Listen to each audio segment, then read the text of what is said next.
Just like my sister have said, it would have been very wonderful if Bianco no or the Interior Affairs Minister or their counselor, whoever they have, would have been in the court to face Mazi Simon Ekpa face to face and defend whatever they're saying.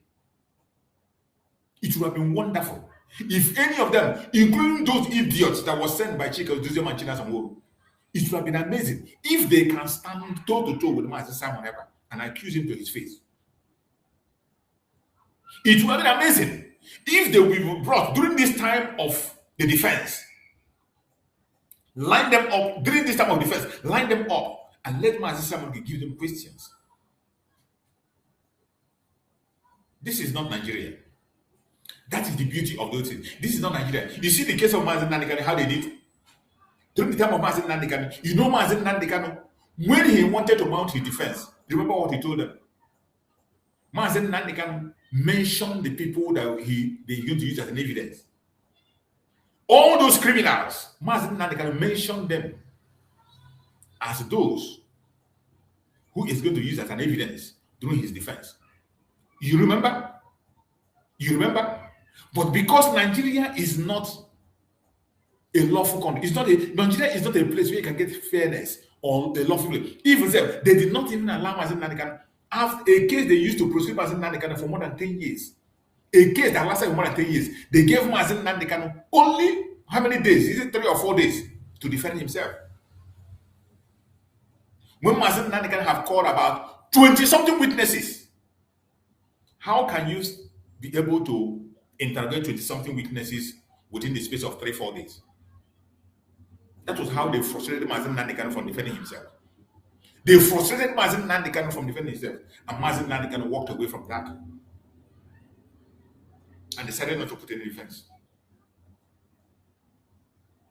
And when it came for him to make his final speech, he was asking them to make, they waved away his final speech and continued to go ahead to convict him. And the simple question he asked him, he said, tell me the law under which you are prosecuting me, and then I will enter my defense.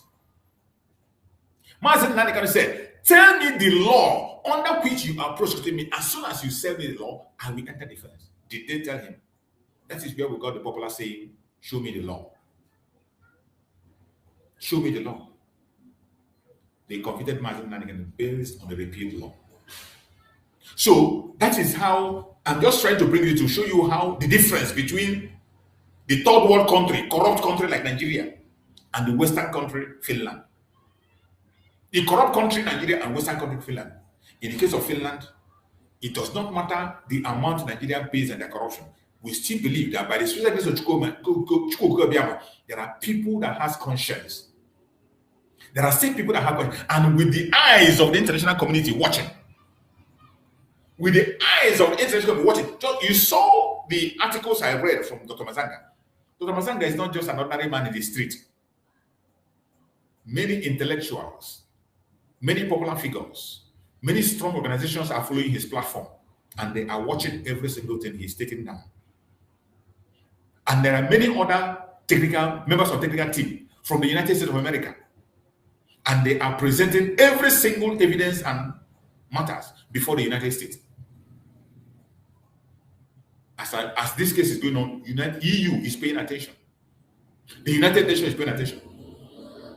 Remember, this same case has everything to do with Mazi Nandekano. And that Mazi Nandekano, the United Nations have said, let this man go, he's innocent. And they refused. They refused to let him go. They went ahead to convict him and gave him a life sentence based on a repealed law. Today, Mazi Simon Ekpa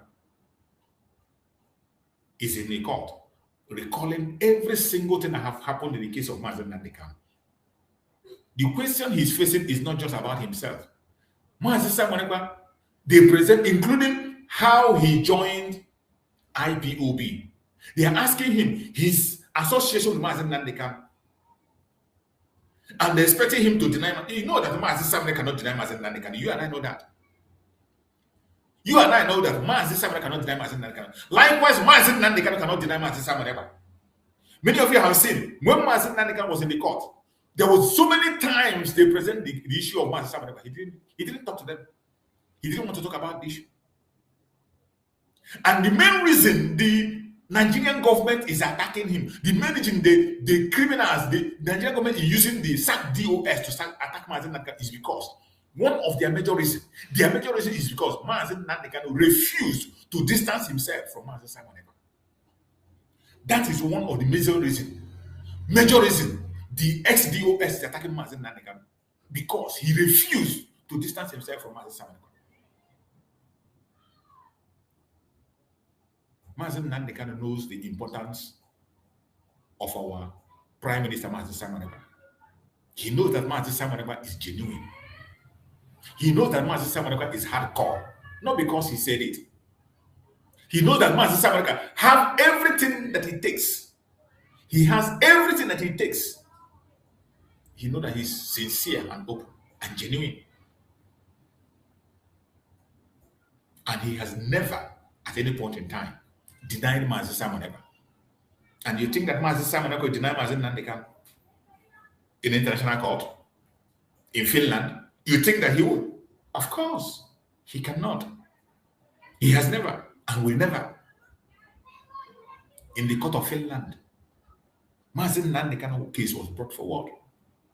He was asked questions about his relationship with Mazen Nandekano. Nigerian government will how they play their games.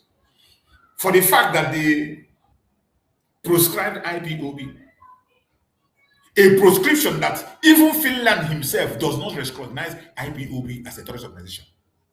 Do you know that? Finland does not recognize IPOB as a terrorist organization. There is no other country in the world that recognizes IPOB as a terrorist except Nigeria. Except Nigeria. So the confusion is, how would Finland continue to dance to this same, even when they do not recognize IPOB as a, how would they continue to dance into the hand of Nigerian government up to this level? It is so shameful and disgraceful. And I pray that the judge will redeem Finland and take them back to whom they are. I pray that the judge will redeem Finland, because Finland, as we know, a very respectable country.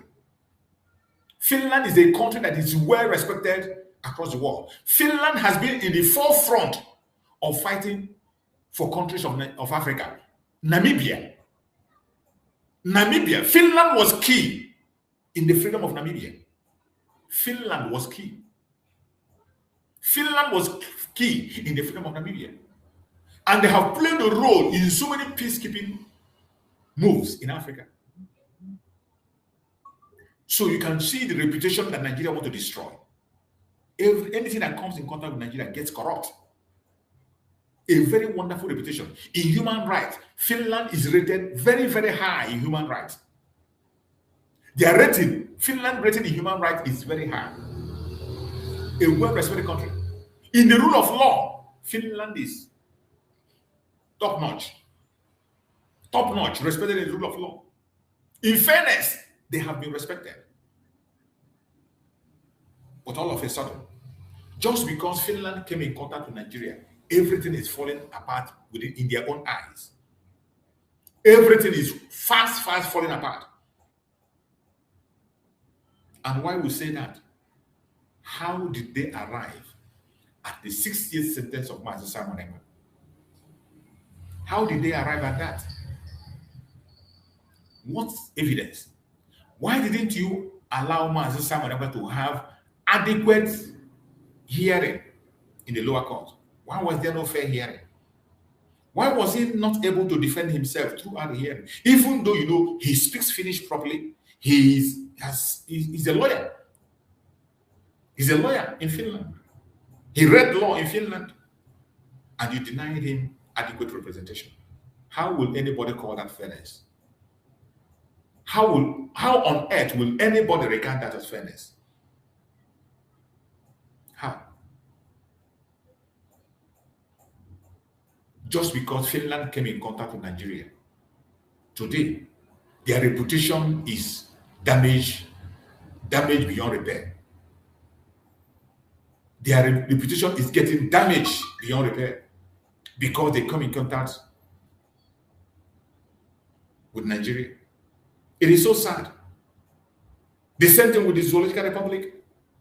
Anything that comes in contact with them becomes destroyed. But Finland have a wonderful opportunity to redeem themselves. And I pray and hope that they will redeem themselves while they can.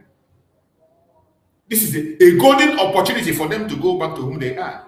Get back their personality, get back the respect they have. To show you how Simon Ekpa himself, the man they are prosecuting today, loved Finland.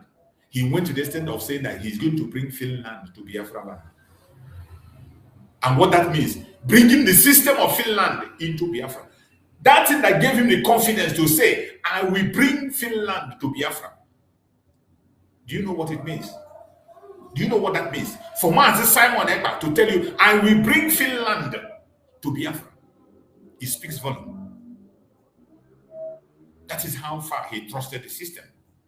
That is how much he believed in the system. That is how much he loved the system. But today, it is a different ballgame. No matter what happens, we must continue to give him the ultimate support. I'm hopeful that Finland will redeem themselves and be on the right path once again. I can see someone joining from TikTok. Go ahead, unmute yourself and speak to us from TikTok. Let's hear you. Okay, I greet you. You're welcome. I came up to ask some questions because I'm a little bit confused. You're welcome. About what is happening. Yeah. Okay. Now, there are many groups now agitating for Biafra. And I'm confused. I don't know the one I'll be following. Last time we were hearing about new DOS. Our Supreme Leader brought out, which is somebody something like that. So, which of the group is really agitating for this Biafra? Which of the group are you going to follow? And I'm okay, Kerry. As a promoter of this, I'm chairman of the DOS on that, DOS on that, I'm Mike, which of this group are we going to follow? Please, I want to know. Okay, thank you for your question. I have always addressed this issue every time I start my program. I have always said it, that we have outgrown the issue of this group mentality. We should remove this group mentality in our head. The most important thing that matters to us now is Biafra. And in that Biafra, there are only two figures. There are only two figures we have seen that are standing. Mazi Nnamdi Kanu, the supreme leader, and Mazi Simon Ekpa, the prime minister. And these two leaders are not at war. They love each other. They are in communication. They are working together. And there is no difference between them. And you cannot see them talking against each other or pushing followers against each other. They have the same followership. So if you are a Biafran, you focus on the Biafran struggle. As we see, IPOB has been redeemed by Mazi Nnamdi Kanu. Formerly, IPOB was taken over by the governors through Chike Doziem and Chinasa Nworo. They hijacked the IPOB and they turned it into a political pressure group. And it was these people that pushed Mazi Simon Ekpa away. Because when they corrected the IPOB, Mazi Simon Ekpa had no choice than to establish something else that can be different so that he can be able to function properly. Because they became a distraction. It was their action that made Mazi Simon Ekpa to walk away and decided to use a different name. Initially, we started answering the original IPOB, and when they continued to damage that name and the governors begin to use them, we moved into being an autopilot. From autopilot, it moved into Briggy. That was what transpired within these our leaders.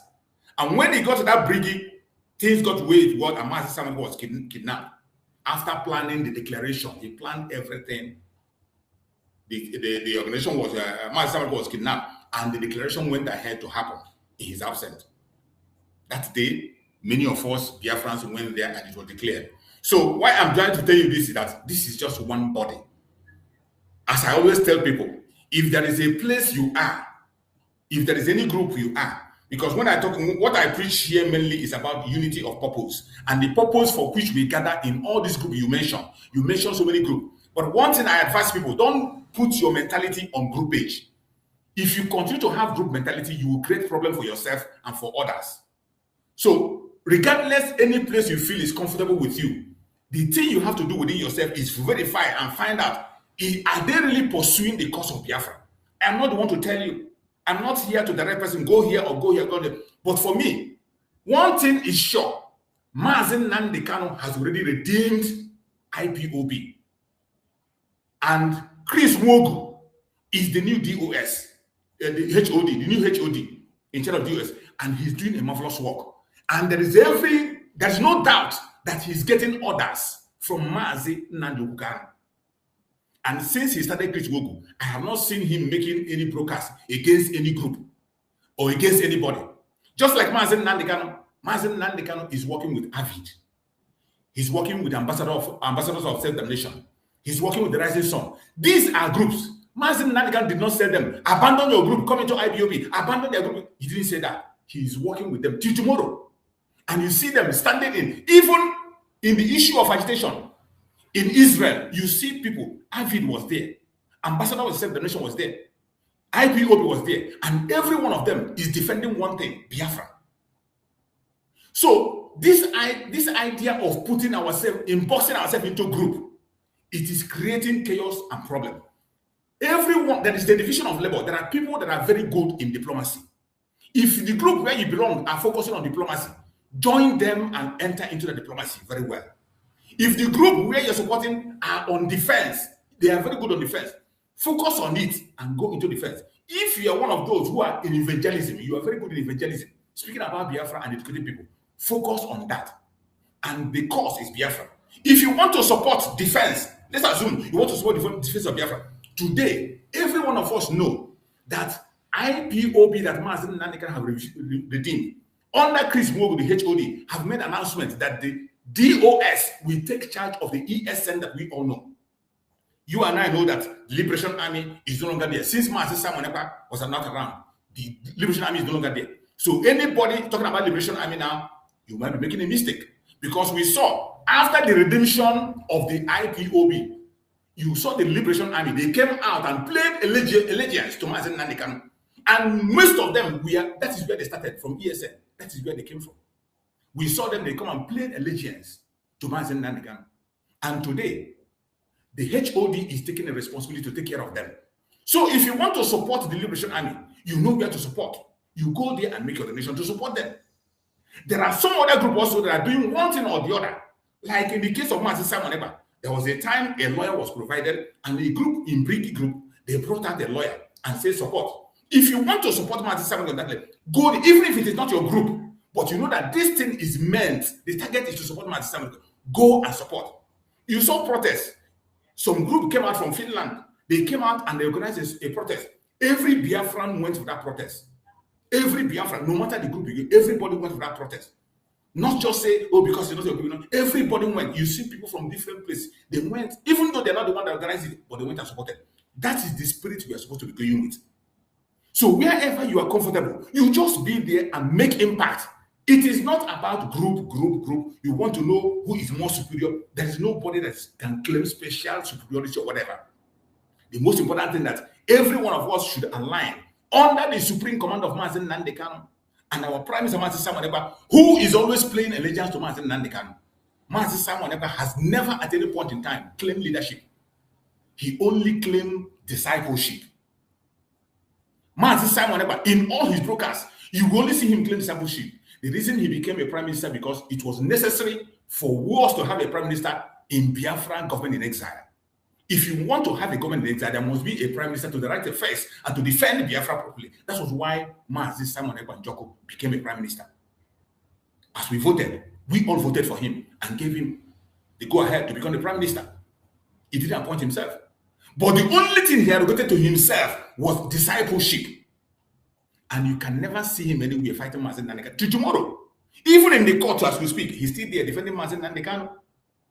He's not defending Mazen Nnamdi Kanu. They ask him questions regarding to Mazen Nnamdi Kanu, even in the court as we speak, and he's defending. So why would you, outside there, begin to fight yourself or begin to say, oh, this one is special, this one is not special, I'm for this, I'm for that. No, it doesn't make sense. That is why I'm advising. If my advice to Biafran is to use your independent mind. Choose where you can be able to make impact in this struggle and continue to make impact. The only people I cannot be able to work with or agree with is when you come and you are speaking against our spirit, you tarnish his image, you blackmail him, or you come, you blackmail Simon Ekpa, or you tarnish his image. I cannot take it from you. But apart from that, whatever thing, group you want to belong, you are entitled to your opinion. Freedom of association is one of the things that Biafra allows. You are free to associate with any group, belong anywhere, make your impact. The most important thing is you need your purpose. I hope I've answered your question, my brother. Yeah. Okay, thank you. And another question is, like me, I am from Biafra and I'm from Imo State. Where are you from Biafra, please? I'm from Anambra State. Okay, Anambra State. Okay. That is good. And another question is that, how do we intend to get this Biafra to actualize this Biafra so that we start absolutely in control of our territory, our country? We become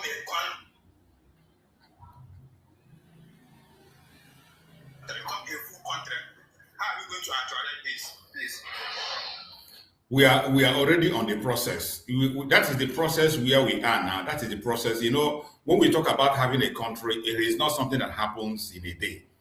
It is not something that happens. Sometimes it doesn't even happen in a year. It can take decades to happen. So the process has already started. So how we are going to get it, we saw other people that got their own country, what they passed through, including the countries we are celebrating today. United States, before United States became what they are, they fought wars. They passed through difficulties. They went through different processes before they became United States, including France. Before they became what they are, they passed through processes. And so many other countries recently that we saw that got their freedom, they passed through processes.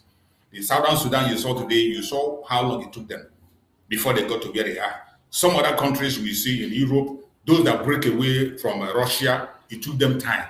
Even Finland today, is producing our prime minister. They broke away from Russia. It took them time. Even in their own, the people that voted for them to move away are not up to the number we have that voted for us today. In the Finland vote, I think it was 100 and something that voted for Finland for 100. It's either 100 and 80 something against 20 or so. There were not more that voted. The same thing, even in the case of US, before they moved for their independence, only few people voted, and so many countries. So when this vote is being carried out, you follow the process through this government in exile that you see today that is still fighting. You see Simon Ekpa in the front line today. Finally, as he's in the court, he's defending Biafra. The case of Biafra, every question is being asked is about Biafra. And once Simon wins this case, the international community is going to take note. The United Nations is going to take note. The EU is going to take note. It's going to go to a different level where we will continue to put things in place. But one thing we have to know is that Nigeria will not go without a fight. And when I mean fight, it doesn't necessarily mean throwing bomb and bombing people out there. Discussion must go. And in this discussion, that is why they are lobbying. They have the money more than we have. That's why it's going to take time. They have money. The money we have now, our wealth in our land is what they are using to fight us. You can imagine Nigeria giving a bribe of 9 million to turn the truth about the Christian genocide. They pay $9 million to US to lobby. $9 million. Do you know how much they are going to pay to turn this against us? Even as much as Simon Ekpa is in court, his detention and everything, do you know how much they paid? So these things are what we have to battle. But the hope we have is that Chuks is alive, and there are still men of conscience. No matter, you can't bribe everybody. There are still some people that have conscience that when the case comes to their table, they will say no. And sometimes case will become so clear and open that there's no way, there's nothing you can do. You must accept. So how we are going to get Biafra, everything that is happening today is a process. Mazen Nandekanu case today is also how we are going to get Biafra. You know, my case of Mazen Nandekanu is already in the US. They are discussing in the House of Assembly in the US. They are making case of Mazen Nandekanu to release him. Mazen Nandekanu is held in captivity. And his detention is illegal. What is he fighting for? Biafra. Mazi Simon Ekpa is also facing a case. What is he fighting for? Biafra. If they win their cases and they're out, those are the process for us to get. And you know, today, the case of Biafra is already in the Parliament of Israel. This one is not maybe we are quoting. There are video evidence, there are picture evidence, there are written evidence. You can see all this evidence. Biafra is being discussed in Israel, in their parliament, in Knesset. So this process has already started. But it's not something that will happen in a day. It requires effort. It requires commitment. It requires money. And we are in that process. So wherever we are as a Biafran, everybody has to engage and continue. At the end of the day, my brother, we're going to be free. I hope you got me right. Okay. Yeah. Okay. Now I want to ask because I came up with questions. Go ahead. The Biafra we are looking for, is it only for Igbos in Southeast, Anambra, Abia, Ebonyi, Imo, Enugu? Is it only the Biafra we are looking for? Or did we have other tribes that will implement of the Biafra we are looking for as of today? There is only one Biafra. There is no two Biafra. There is only one Biafra. And that Biafra is the Biafra that have been declared in 1967. That Biafra is the old southeastern region. That old southeastern region comprises of the present-day southeast, south-south, lower Kogi, lower Benue. This Biafra has a map. That is why I'm telling you that the process has already started. The Biafra we are talking about has a map. This is a country that have existed before, lasted for 3 years, fought a war. And after the civil war, Nigeria said, no victor, no vanquish. We said, okay, let us try and see if it's going to work again. And it never worked. That was why we went ahead to make the declaration that was made on the redeclaration that was championed by Master Simon Ekpa and was later done in his absence. That was why it was made. So the Biafra we are talking about, there is no to anybody that is telling you about the Biafra or 5 states. No, there is no, we are not talking about any new Biafra. It is that same old Biafra that our eternal leader, Tim Odumogojuku, declared in 1967. It has a map. It has their currency. We had our own president. We had our own resources. We had everything that belongs to us. We have our own national anthem. That is Biafra we are talking about. It comprises of the old southeastern region. The old southeastern region. That is the Biafra. There is no other Biafra. There is no two Biafra or new Biafra that anybody is creating. Nobody is creating any new Biafra.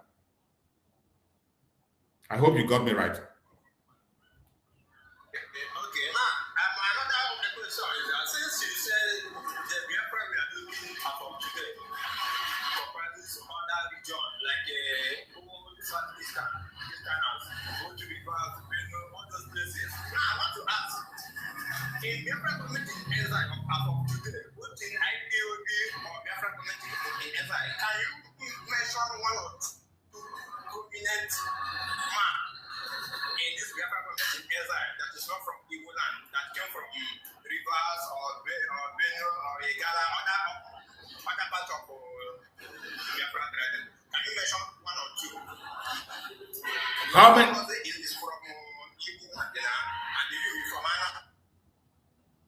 Simon from Ekpa'S, our leader, from Abia. Can you mention other prominent as a executive from other parts of Biafra tradition? Okay. Thank you for that question. This is one of the things that is deceiving so many people. And you know, I can say now, before I answer that question, are you a member of IPOB? Every Igbo man is an IPOB member.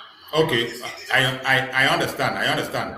When I talk about, let me break it down. Are you a member of the let me say the administrative IPOB? Let's say the organization IPOB, not just the generalization of every one of us.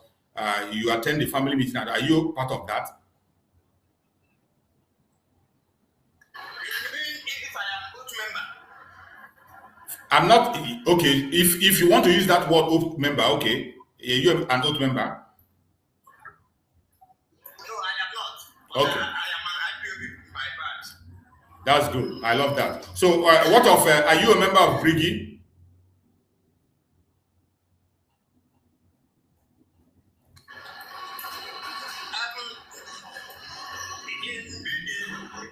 You don't get it to be a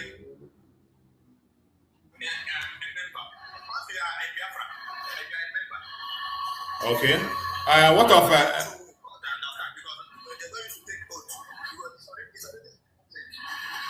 okay, and you are in line with them, right?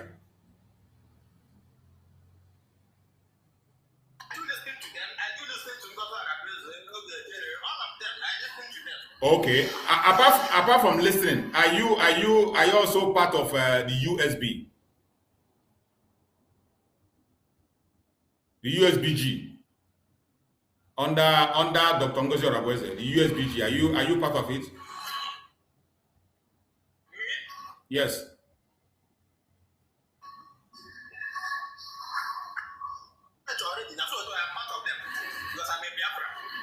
Okay. So if you are part of, if you are, let's assume, just like this. I like the way you were answering the question, because the way you're answering it seems to align with what I've been preaching, that we belong to all, no matter the section where you are, we are one people, and we all are part of this Biafra struggle, and we need to do what we are doing. But why I was asking those questions is to know your closeness, so that you can be able to answer effectively when you begin to ask about people who are key actors and people who hold position, where they come from and where they not come from.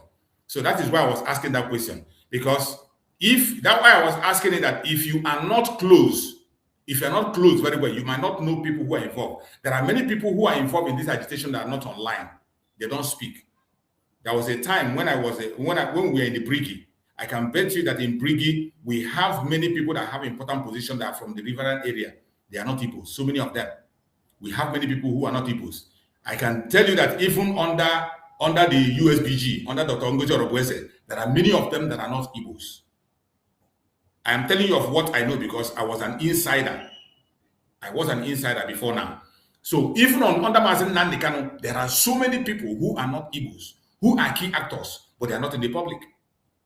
So when somebody begin to bring those kind of talk as if it is an Igbonized something, some of us make that mistake, and I can understand why it looks like that. Is that Igbos have more population in struggle, and you don't blame them.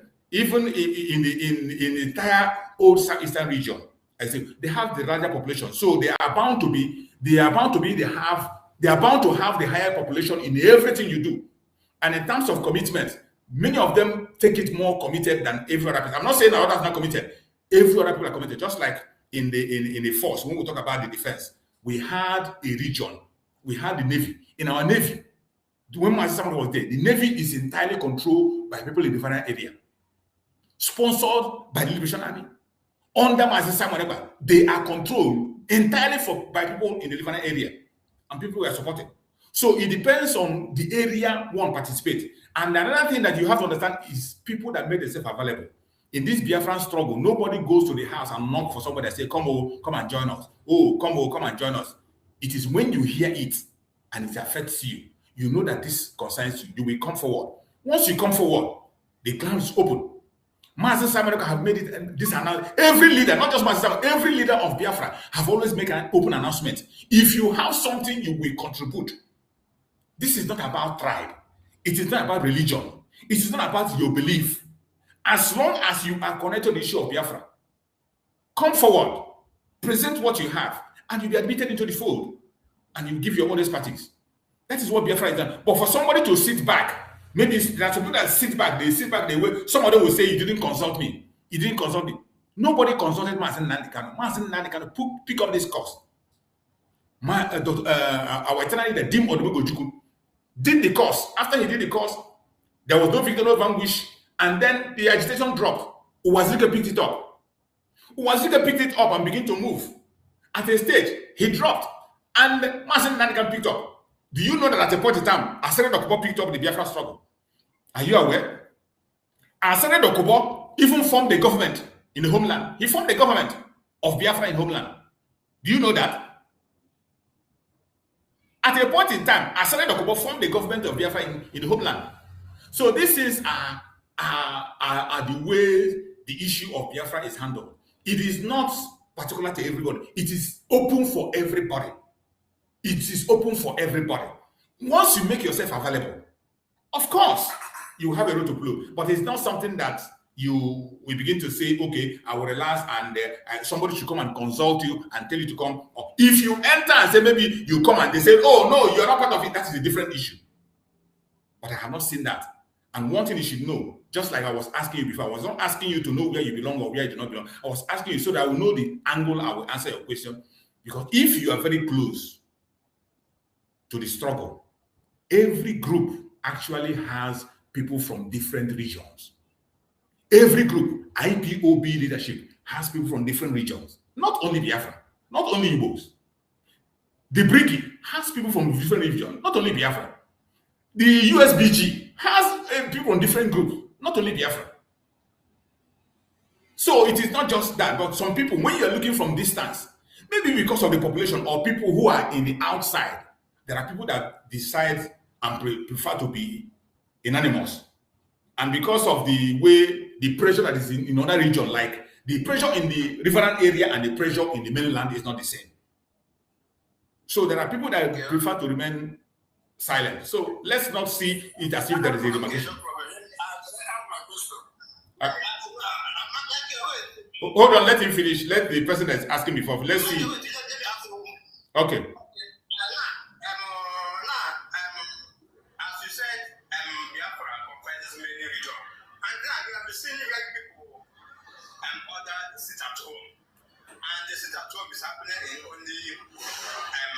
Eastern part of Nigeria. Yes. Southeast, which is Abia, Imo, that part state. Why is it not happening the other places? Why is it you people are not forcing it at all the other regions that are in the middle of Biafra? Okay. You see, that's another misconception. When you use that word forcing, sit at home is not being forced. It is something people do willingly. No enforcement. So don't use that word when you say we should enforce it. Nobody enforcing it. But what you have to understand is, just like I told before, the situation in the mainland is different from in the riverine area. Our people in the coastal region, you know that the stigma of the civil war is still with them. They don't have that zeal as we have. Many of them have. You see many of them denying that to be Igbo. You see Igbo people in the coastal area, they are even denying to be. This one is not Biafra now. We're not talking about Biafra. Many people in the coastal region, they deny that they are not Igbos, simply because of the pressure that is coming from the federal government and the politicians, making them to believe that the only way for you to survive is to embrace Nigeria. So that stigma is there. You cannot get this. It is different in the mainland, where you have people that have already lost everything and they are ready to put everything on the line. But anything that works within us, which has the majority, these 5 states, they have the majority and they have the capacity. Anything that works there will definitely affect every other region.